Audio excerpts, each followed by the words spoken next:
The school, home to boys and girls hoping to become users of magic, is abuzz with one question.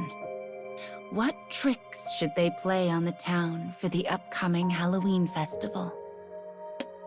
The student who puts their education to good use and comes up with the most wonderful trick will be given a coveted title. The girl with wavy hair and her best friends, the boy with spiky hair and the bespectacled girl, are thrilled to show off their skills. The professor makes an announcement to the excited students.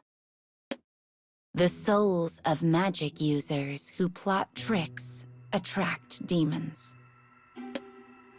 And demons will do anything to lead children astray. Once a child is captured, their whole being is sucked away down to the marrow of their bones. It is a pain so great, they regret even the gift of life. So if you ever find yourself suddenly faced with a miracle, do not engage. Do not let your curiosity get the better of you. But none of the students are listening. It is then that a boy, one particularly fond of tricks, yells out, "I will be the king of Halloween this year." A fervor sweeps the school, and the girl with wavy hair swears she will not lose.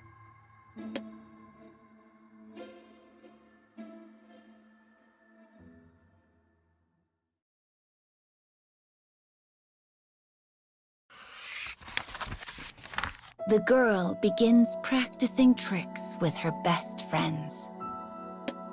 Another day flies by, and before they know it, the night is upon them.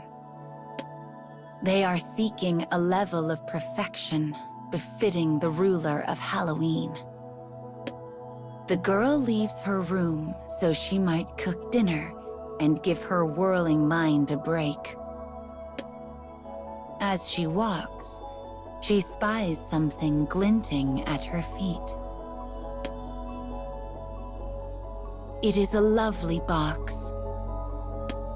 Yellow topaz in the shape of pumpkins dots the cover. It emits a distorted, bewitching glint.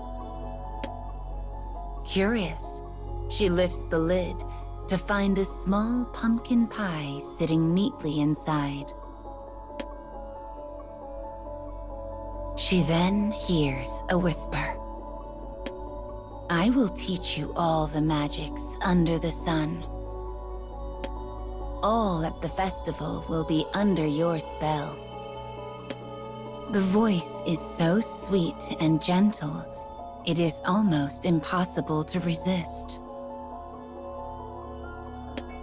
I must eat the pie. She opens her mouth wide. Suddenly, a scream rings out. It is her best friend, the bespectacled girl. The wavy-haired girl tosses both pie and box aside and ushers her best friend into her room. She comforts her as she weeps over her failure, yet on the inside, she is relieved. Soon, the girl with wavy hair returns to her practice in an attempt to shake off her fear. But the next time she looks, both pie and box have disappeared.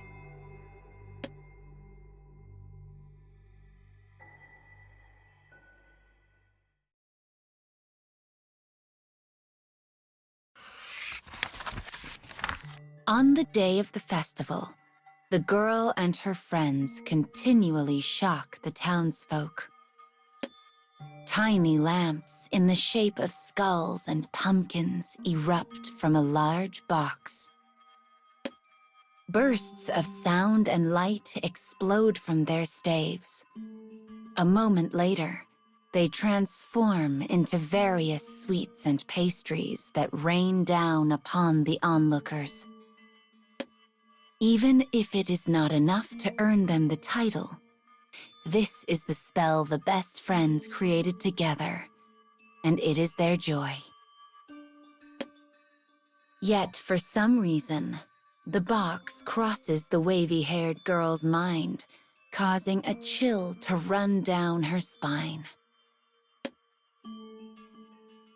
Alas, it had been an omen, for she turns to find the box resting on the ground.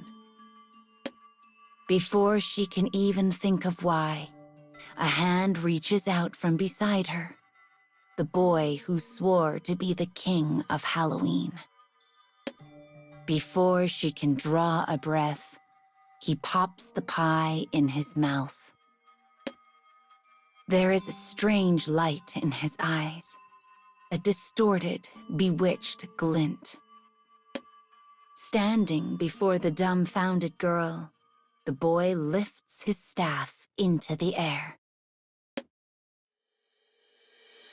Dozens of vines suddenly rise out of the ground throughout the town. They twist together like snakes before taking on the shape of a giant tree. Its branches and leaves shine majestically, reaching upward like a canopy. The townsfolk give a cheer. The students stare, enchanted. The girl is also astonished, but then she realizes the boy is nowhere to be found.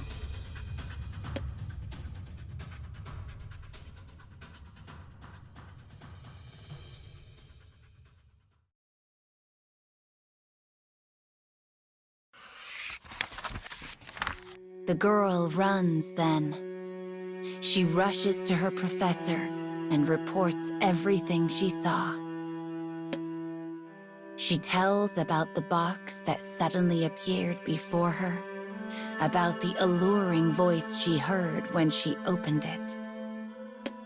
She managed to shake it off thanks to her friends, but the boy had not been able to resist its temptations.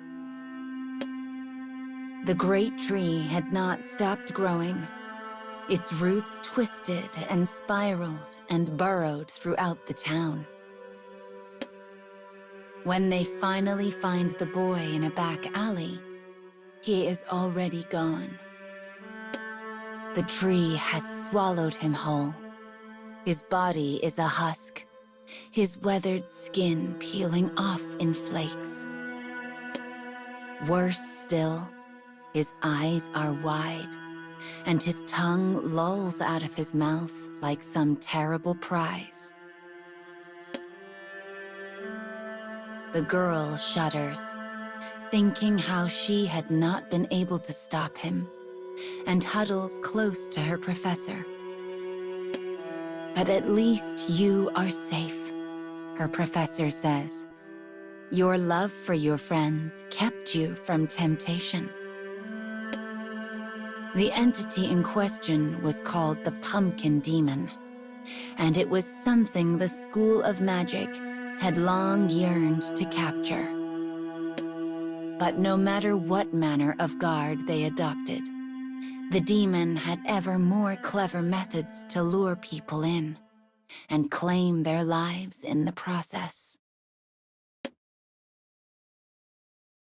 As the professor laments the boy's death, the great tree above glints in a bewitching manner, stealing people's hearts.